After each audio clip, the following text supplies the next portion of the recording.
ఇది take off అయినటువంటి కొన్ని క్షణాలు ఇంకా పూర్తిగా రన్వే పై నుంచి పూర్తిగా ఎగరనలేదు. అంతలోనే మంటల్లో పూర్తిగా అగ్నికి ఆహుతి అయిపోయింది, కుప్పకూలిపోయింది, పేలిపోయింది. సో ప్రస్తుతానికి ఈ ఘటన కొంత ఆందోళన కలిగిస్తోంది.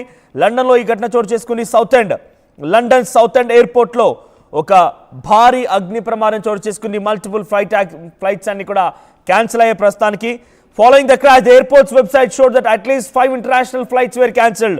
5 international విమానాల్ని ప్రస్తుతం నిలిపేసినట్టు తెలుస్తోంది. There was no immediate statement from the airport authorities. So ప్రస్తుతానికి ఇంకా దాన్ని పునరుద్ధరించినట్టుగా అటు ఎయిర్పోర్ట్ నుంచి ఎటువంటి అధికారిక ప్రకటన లేదు. నేను ఈ వార్త చెప్పే సమయానికి అక్కడ అథారిటీస్ ఏం చెప్తున్నాయంటే London's Southend Airport as a serious incident, చాలా అతిపెద్ద ఘోర ప్రమాదంగా అభివర్ణిస్తున్నారట. 15 మంది కాలి బూడిదైపోయారు, ఒక్కరిని కూడా కాపాడలేకపోయారు. 2 పైలట్లు, 15 మంది ప్రయాణికులు. So people nearby the airport and incident site have been evacuated. So ఒక్కసారిగా ఈ ఘటన జరగడంతో అక్కడ సమీప ప్రాంతాల వారందరూ కూడా అక్కడి నుంచి తరలించే ప్రయత్నం చేసినట్టుగా అక్కడ చెప్తున్నారు. ఒక పోలీస్ కార్డన్ సెర్చ్ కొనసాగుతోంది ఎయిర్పోర్ట్ సైట్ మొత్తం కూడా. సో దీని వెనుక ఉన్నది ఎవరు, అసలు ఎందుకు, టెక్నికల్ సమస్య కారణంగా ఇది పేలిపోయిందా, లేదంటే ఇతరత్ర సమస్యలు ఏమైనా ఉన్నాయా, నిజంగా బాంబు లాంటిదని అమర్చారా? మార్నింగ్ ఇప్పటి వరకు అయితే ఎటువంటి విషయాన్ని కూడా వెల్లడించలేదు. To allow the emergency services to investigate the incident, వెంటనే అక్కడి పోలీస్ కార్డన్ సెర్చ్తో వెళ్లారు. The Beechcraft King Air B200 aircraft is built with jet turbine that spins propeller. So ఒక జెట్ టర్బైన్తో దీన్ని నిర్మిస్తుంటారు.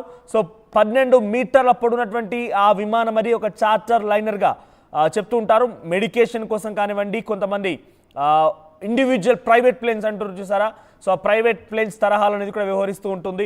సో ఒక వ్యక్తి కనుక ఆయన స్వతహాగా బుక్ చేసుకొని తన కుటుంబంతో పాటుగా వెళ్ళాలంటే కూడా దీన్ని బుక్ చేసుకోవచ్చు. కేవలం ఒక 20 మందిని మోసుకెళ్ళగల సామర్థ్యమైనటువంటి విమానం మాత్రమే ఇది. దాంట్లో ప్రస్తుతానికి ఈ ఘటన జరిగిన సమయంలో 15 మంది ఉన్నారు. దాంట్లో 15 మంది కూడా కాలి బూడిదైపోయినట్టు తెలుస్తోంది. సో నెదర్లాండ్స్ ఎయిర్పోర్ట్ వరకు వెళ్లాల్సి ఉంది. Zeusch Aviation has started that one of its aircraft has been involved in the serious crash at the South End Airport. నెదర్లాండ్స్కి వెళ్ళినటువంటి ఈ విమానంలో 15 మంది కాలిబుడిన నేపథ్యం నెదర్లాండ్స్ ఎయిర్పోర్ట్స్ కూడా స్పందించాయి.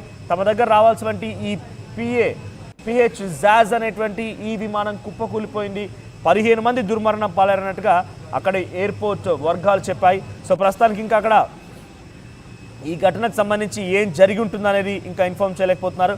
We can confirm there has been a serious incident at London South End Airport this afternoon involving a general aviation aircraft. We were working closely with the local authorities and we will be able to provide more information as soon as possible. ఇది అఫీషియల్గా south end airport నుంచి వచ్చినటువంటి confirmation. ఇంకా దాన్ని ధృవీకరించుకోలేకపోతున్నాము.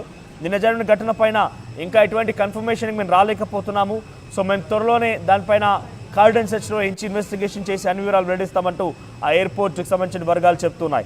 So ప్రస్తుతానికైతే ఇంకా అక్కడ ఆందోళన కొనసాగుతూనే ఉంది. ఆ ఎయిర్పోర్ట్ ఒక్కసారిగా అండర్ కంట్రోల్ ఆఫ్ అధికారుల చేతకు వెళ్ళిపోయింది. ఎటువంటి విమానాలు రాకపోకలను పూర్తిగా నిలిపివేశారు. లండన్ సౌత్ ఎండ్ ఎయిర్పోర్ట్ ఎటువంటి రాకపోకలను కూడా అనుమతించలేదు. నిన్న 4 గంటల సమయానికి సాయంత్రం 13 జూలై 2025 4 గంటల సమయానికి ఈ ఘటన చోటు చేసుకుంది. లండన్ సౌత్ ఎండ్ ఎయిర్పోర్ట్లో ప్రస్తుతానికి అన్ని ఫ్లైట్లను నిలిపివేయడం జరిగింది. అయితే ఎయిర్ యాక్సిడెంట్స్ ఇన్వెస్టిగేషన్ బ్రాంచ్ని అక్కడికి ఇప్పుడే లాంచ్ చేశారు. ఎయిర్ యాక్సిడెంట్స్ ఇన్వెస్టిగేషన్ బ్రాంచ్ అక్కడ కార్డన్ సెర్చ్ నిర్వహిస్తోంది. పాసిబుల్ ఇంజన్ పవర్ ఫెయిల్యూరే కారణంగా ఈ ఘటన జరిగి ఉంటుందని అనుమానంగా ఉంది. అయితే ఇంజన్ పవర్ ఫెయిల్యూరే దీనికి కారణమై ఉంటుందని ఒకరు చెప్తూ ఉన్నారు. సో మెకానికల్ ఫెయిల్యూర్ కారణం అయి ఉండొచ్చు అనేది ఇంకొకరు చెప్తున్నారు. Investigations are undergoing, flight data, eyewitness accounts and wreckage to determine the root cause. So డెఫినెట్గా గతంలో కూడా ఒక విమాన ప్రమాదం జరిగినప్పుడు ముందుగా పక్షులు ఏమైనా అడ్డుగా వచ్చాయా, ఇంజన్లో ఏమైనా ఇరుక్కున్నాయా, ఏదైనా ఢీ కొట్టిందా, ఇటువంటి విషయాలపైన ముందుగా పరీక్షిస్తూ ఉంటారు. సో దీంట్లో కూడా ఐ విట్నెస్ అకౌంట్స్ అంటే అక్కడ సీసీ కెమెరాలను కానివ్వండి, ఎవరైనా అక్కడ వెళ్తున్నటువంటి క్రమంలో ఎయిర్పోర్ట్లోనే జరిగిన ఘటన కాబట్టి అక్కడ ఏమైనా జరిగి ఉంటుందన్న కోణంలో కూడా ప్రస్తుతానికి ఇక్కడ విచారణ కొనసాగుతోంది. అసలు రూట్ కాజ్ని ఇంకా ఫైండ్ అవుట్ చేయలేకపోయా, మెకానికల్ ఫెయిల్యూరా, పవర్ ఫెయిల్యూరా, ఇంజిన్ ఫెయిల్యూరా ఇంకా ఫైండ్ అవుట్ చేయలేకపోయామని వాళ్ళు చెప్తున్నారు. కానీ ఎయిర్ యాక్సిడెంట్స్ ఇన్వెస్టిగేషన్ బ్యూరో అక్కడ చేరుకుంది. కొన్ని వారాలు పట్టే అవకాశం ఉందట ఈ ఘటనలో ఏం జరిగిందని తెలుసుకోవడం కోసం. డెఫినెట్గా మనం అహ్మదాబాద్ విమాన ప్రమాదాలను చూసాం. కాక్పిట్ బ్లాక్ బాక్స్ దొరికితే కొంత ఇన్ఫర్మేషన్ దొరికే అవకాశం ఉంది. కాక్పిట్లో అంటే 2 పైలట్ల మధ్య ఎటువంటి సంభాషణ జరిగిందనేది వారిద్దరి మధ్య సంభాషణ కాక్పిట్ రికార్డ్ చేస్తూ ఉంటుంది. సో ఇక్కడ బ్లాక్ బాక్స్ కాక్పిట్ కోసం అన్వేషిస్తూ ఉన్నారు. సో ఎంతటి ప్రమాదం జరిగినా, ఎంతటి అక్కడ విధ్వంసం జరిగినా కూడా ఈ బ్లాక్ బాక్స్కి ఏం కాకుండా, చెక్కు చెదరకుండా చాలా పక్కాగా ఉండే విధంగా ఆ బ్లాక్ బాక్స్ రూపొందిస్తూ ఉంటారు. So airport operations are expected to resume after site clearance and safety inspections. So safety inspections తర్వాత మళ్ళీ అక్కడ విమాన ప్రయాణాలని పునరుద్ధరించే అవకాశం కనబడుతోంది. సో నియర్ బైలో ఎయిర్పోర్ట్ ఉన్నటువంటి పరిసర ప్రాంతాలను కూడా కొంత ఈ ఘటన తర్వాత ఎవాక్యువేట్ చేయించినట్టు తెలుస్తోంది. వారందరూ కూడా తిరిగి మళ్ళీ అక్కడికి తరలించారు. సో సౌత్ ఎండ్ ఎయిర్పోర్ట్ ఇక్కడ జరిగింది. ఒక్కసారి మన విజువల్స్ చూద్దాం, మరింతగా మీకు అప్డేట్స్ని కంటిన్యూ చేస్తాను.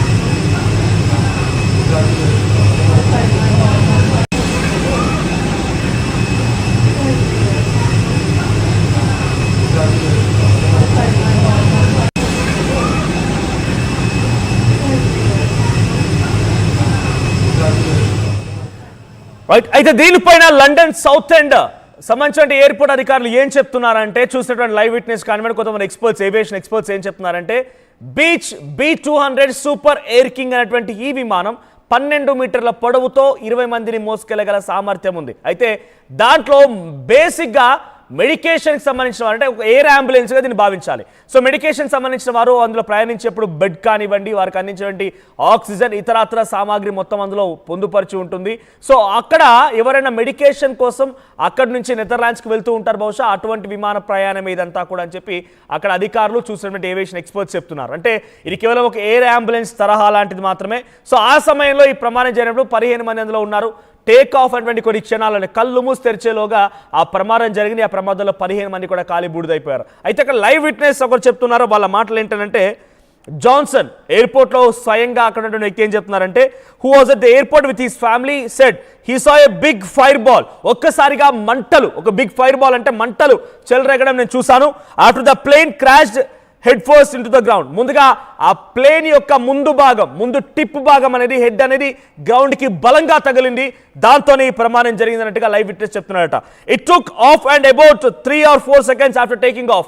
ఎప్పుడైతే టేక్ ఆఫ్ జరిగిందో, ఆ టేక్ ఆఫ్ జరిగిన తర్వాత 3 నుంచి 4 సెకండ్లోనే ఈ ఘటన జరిగిందనేటువంటి లైవ్ విట్నెస్ జాన్సన్ చెప్తూ ఉన్నారు. సో మళ్ళీ I repeat again, it took off and about 3 or 4 seconds after taking off. It started to bank heavily to its left. So ఒక్కసారిగా ఎడం వైపుగా లాగడం మొదలు పెట్టిందట. And then with a few seconds of the happening it more or less inverted and crashed. ఒక్కసారిగా ఒకవైపుగా ఎడం వైపుగా లాగడం మొదలుపెట్టింది. అంటే అది ఒక వన్ సైడ్గా ఇంబ్యాలెన్స్గా అది టేక్ ఆఫ్ అవ్వడం ప్రారంభించిందట. వెంటనే అంతలోనే కుదుపులకు లోనైపోయి ఇక డైవర్ట్ అయిపోయింది. టేక్ ఆఫ్ తీసుకొని వెంటనే డైవర్ట్ అయిపోయి కిందికి మళ్ళీ చొచ్చుకు వచ్చి ముందుగా ఆ హెడ్ భాగం, ఫ్రంట్ భాగం బలంగా ఆ రన్వేకి తగిలి ఈ ప్రమాదం జరిగిందట. I repeat again, it started to bank heavily as to its left. So ఎడం వైపుగా ఇంబ్యాలెన్స్గా వంగి వెళ్ళిపోవడం అనేది గమనించాడట. And within a few seconds of that happening it more or less inverted and crash just head first into the ground. So ముందుగా అలా జరగంగానే imbalance అయిపోయి తర్వాత ఇన్వర్టెడ్గా అయిపోయి డౌన్వర్డ్స్గా రావడం ప్రారంభించి వెంటనే అది భూమికి తగిలింది, ముందు భాగం గట్టిగా తగిలింది. దీంతో ఒక big fire wall, there was a big fire ball అంటూ ఆయన చెప్పుకొచ్చారు. సో ఒక పెద్ద అగ్ని పర్వతం బద్దలైనట్టుగా